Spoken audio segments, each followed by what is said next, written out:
Agora chegou o momento de tirar as dúvidas de vocês, nossos telespectadores, sobre aposentadoria, revisão de aposentadoria, aposentadoria rural, enfim, se você tem alguma dúvida, manda cá para o nosso WhatsApp 991-22-2899, que a super advogada Carla Sanches já está aqui e responde tudinho pra gente. Carla, boa tarde.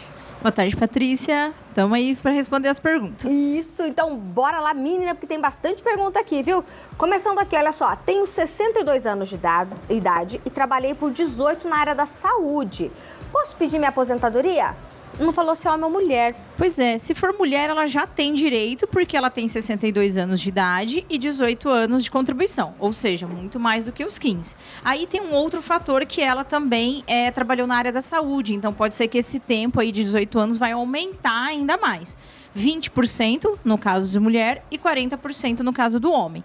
Entretanto, se for um homem, ele só tem 62 anos. Mesmo se a gente aumentar aí 40% desses 18 anos, não vai chegar aí o mínimo de 35. Então, ele vai ter que esperar os 65. Mas se for mulher, já dá para pedir, mas antes de fazer a solicitação, veja se cabe essa atividade especial para aumentar o tempo e, consequentemente, vai aumentar a renda. Perfeito. Pessoal, quem quiser colocar o nome, pode colocar o nome, ou pelo menos se é homem ou mulher, ó, porque a próxima também não fala, mas eu vou fazer a pergunta igual.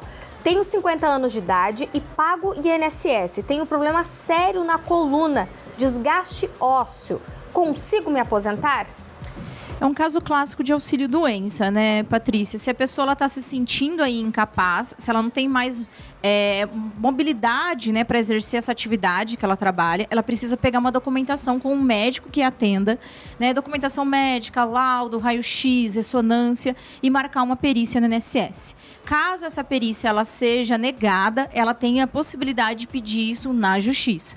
O importante é sempre, se a pessoa faz qualquer atividade, se ela for uma autônoma, né, deixar claro na perícia qual atividade que ela faz, se ela é vendedora, se ela é doméstica, para também, isso ajuda para ir conceder o benefício, porque incapacidade está muito ligado com o que a pessoa faz a atividade, né? Perfeito. Aqui, ó, sou homem, tenho 65 anos de idade, trabalho como motorista da Secretaria de Saúde. Tenho 34 anos de serviço. Eu já posso me aposentar? Uma ótima pergunta, porque ele é servidor público, né? Ele é motorista, né, da área da saúde. Ele só tem 34 anos, então o ideal é que, como ele já tem 65, ele poderia provavelmente já pegar aí uma aposentadoria proporcional, mas como ele já está próximo aos 35, então aguarda fechar os 35 e tem que ver se esse fato dele ser motorista aí não é uma atividade insalubre, porque vai aumentar mais o tempo de contribuição. Então, é possível, já está quase se aposentando, mas antes de pedir a aposentadoria, faça um cálculo, né, converse com um profissional da área, para ele saber exatamente o momento mais correto dele se aposentar. Tenho epilepsia. Tenho direito à aposentadoria ou auxílio doença? É uma pergunta bem interessante, Patrícia, porque assim, a gente tem que deixar bem claro para as pessoas que estão nos ouvindo que existe uma diferença em ter a doença e ser incapaz. Então, tem muitas pessoas que elas são doentes, né? Elas têm epilepsia, elas têm algum problema congênito, elas têm aí um problema sério na coluna, mas são pessoas que elas conseguem ainda trabalhar, né? A pessoa, eventualmente, com epilepsia, ela pode controlar os ataques pelo remédio, pela medicação. Entretanto, se chegou um momento em que mesmo com um medicamento que ela toma, ela não consegue mais controlar esses ataques, ou, por exemplo, esses medicamentos são muito fortes, né? Principalmente esses medicamentos da área aí, de cabeça, né? Uhum. Né? Dos problemas que a gente tem, depressão.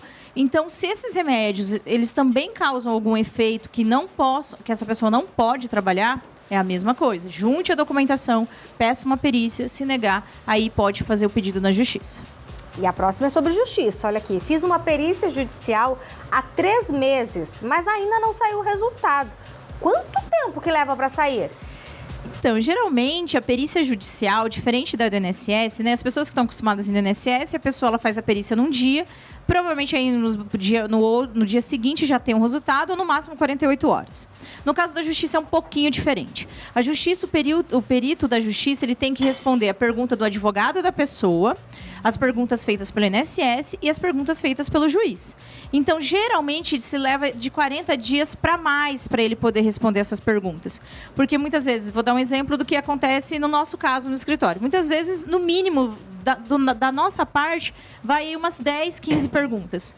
Imagina isso, mais 10, 15 perguntas do juiz. E mais 10, 15 perguntas do INSS. Então, ele tem aí um laudo para poder elaborar. Geralmente é 40 dias, ali um pouquinho mais. 3 meses está demorando um pouquinho mais. Se ele já está na justiça, então provavelmente ele já tem um advogado. É interessante falar com o seu advogado, perguntar se aconteceu alguma coisa, se o perito teve alguma dificuldade, ou até, às vezes, pediu alguma outra documentação. Mais uma sobre situação, olha aqui, ó, sou a Rose, eu tenho 47 anos, eu tenho um transtorno bipolar, já tive várias crises, já fiquei internada várias vezes, eu posso pedir aposentadoria? Esse é um caso que me parece que ela descreveu bem, que infelizmente, além da doença, a doença está num grau que está ocasionando uma incapacidade. Então, nesse caso, né, ela precisa sim, pode fazer aí o pedido, né, via administrativa desse pedido, desse auxílio-doença, caso negue, levar para a justiça. Mas nesse caso é muito importante, Patrícia, a pessoa ter toda a documentação. Tem que ter laudo médico, esse médico que acompanha ela tem que descrever que ela teve crises, quais crises ela tem, que de fato ela já ficou internada. Isso tem que estar escrito. Precisa fazer prova. Moro no sítio e contribuo há 5 anos com nota. Esse ano recebi o diagnóstico de epilepsia. Eu tenho direito à aposentadoria ou algum auxílio? É possível sim, né? A atividade rural é uma atividade que ela exige da pessoa que a desempenha muito esforço físico, muito grande. Muitas pessoas, elas trabalham ali com maquinário, né? Seja um pequeno trator, enfim. Então, é possível sim. Mas, mais uma vez, tem que pegar essa documentação junto com o médico e tem que descrever certinho as limitações. Sou mulher, tenho 48 anos de idade e 28 de carteira assinada. Eu consigo me aposentar com 30 anos de contribuição? Uma ótima pergunta. Essa pessoa, ela foi atingida em cheio pela reforma da Previdência. Oh, meu Deus. Pois é, ela não vai se aposentar com 30 anos. Quando ela fizer 30 anos, ela vai ainda ter mais... Ela ainda vai ter 44, né? Não, tem 48, vai estar com 50. Com 50. Ela ainda não vai estar apta, porque pela pontuação, ela ainda não atingiu a pontuação. Pela regra de 50% que a gente fala, ela também não atingiu o suficiente. Então, provavelmente, essa mulher ela vai se aposentar ali próximo aos seus 55, 56 anos de idade. Então, vai trabalhar um pouco a mais daquilo que ela está pretendendo. A não ser que ela tenha aí uma atividade rural, que dá para juntar com esses 28 anos. Se for uma atividade insalubre, dá para aumentar o tempo de contribuição. Então, às vezes, não está tudo perdido. É bom sempre fazer uma contagem. Não se desespere. Sou aposentado pelo Estado, mas também contribuí para o INSS por 24 anos.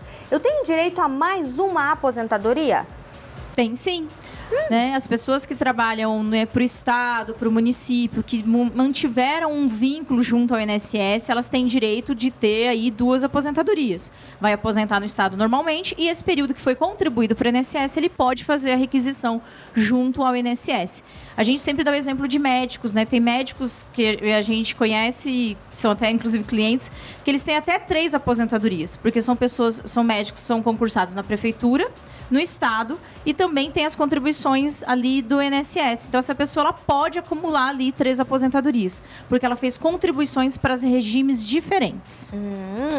Essa outra aqui exige uma matemática, hein? Ó, sou a Noemi, tenho 54 anos de idade, trabalhei 28 na roça, tenho 27 de carteira assinada. Posso me aposentar? Já está passando, né? Eu acho que quando ela estava na roça, ela também já estava meio trabalhando de carteira assinada, né? Porque 28 com 27... Provavelmente. Sobe 2, vai 3. Dá bastante. Essa minha matemática muito boa já está na hora. Porque assim, ó... Dá 15, vai 1, 55, mas ela tem 54? Então eu acho que provavelmente o que aconteceu? Muito comum. O cliente, ele tá ali, né? Ele trabalhou, né? A pessoa, ela trabalhou na zona rural. Chega aos seus 19, 20 anos, ela vai trabalhar na cidade. Mas ela continua ajudando os pais. Sim. Então, o que acontece? Esse rural vai ser pedido até quando ela tiver o primeiro registro, né? Se for ali, provavelmente até 1991. E vai pedir esse período da atividade. Porque a partir do momento que você começou a contribuir contribuir o INSS, mesmo que você estava lá na roça, ajudando seu pai e sua mãe, não vai contar. Não conta 10 notas? Não conta. Porque, infelizmente, a pessoa já está contribuindo, né, Patrícia? Seria a mesma coisa da pessoa estar contribuindo 2 vezes para o mesmo sistema. Então, eu não posso contar 2 vezes ao mesmo tempo. Então, até o primeiro registro, dá sim para contar esse rural. Desde os 10 anos, inclusive, se tiver provas boas dessa atividade, testemunhas que trabalhou na zona rural, dá para ganhar. Mas vai só até o primeiro registro em carteira. Perfeito. A mãe do meu neto faleceu. Ela não trabalhava registrada. Ele tem 4 anos de idade. Ele tem direito à pensão por morte? Infelizmente, não. A pensão por morte ela é devida para os dependentes daquela pessoa que estava pagando INSS. Então, são 2 requisitos, a dependência e a contribuição. Nesse caso, é indiscutível, ele é dependente dela porque era uma criança e menor de idade. Então, ele era dependente dessa mãe. Mas, infelizmente, se ela não contribuiu para o INSS, ele não vai ter direito, porque aí ela não tinha o que a gente chama de qualidade segurada. Ou seja, ela não estava pagando o seguro, né?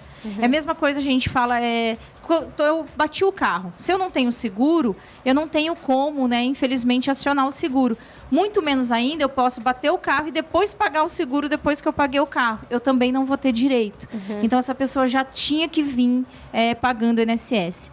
E aí, Patrícia, se você me permite o espaço, e eu sei que a audiência é grande, eu vou sempre fazer um alerta aqui. É o que a gente vê muito, muito no escritório. São pessoas que acabaram ficando doentes, pessoas que acabaram falecendo, pessoas que trabalharam a vida inteira. Muitas vezes elas autônomas, só que nunca contribuíram. Então, eu sei que às vezes é muito difícil tirar aquele dinheirinho ali para o INSS, mas é importante, porque vai chegar um dia que a pessoa vai precisar e ela não vai estar assegurada no INSS, embora tenha trabalhado a vida inteira. Entendido. Aí, se você mandou perguntas para nós e não fiz a sua pergunta, não se preocupa, viu? Porque a Amandinha, ela separa todas as perguntas numa lauda separadinha. A próxima vez que a Carla Sanches ou o Dr. André Benedetti vierem por aqui no Vitrine Revista, eles respondem tudinho pra gente. Muito obrigada, Carla, mais uma vez aí pela presença, viu? Eu que agradeço, um ótimo feriado para todo mundo. Bom descanso. Amém, e pra você também. Obrigada.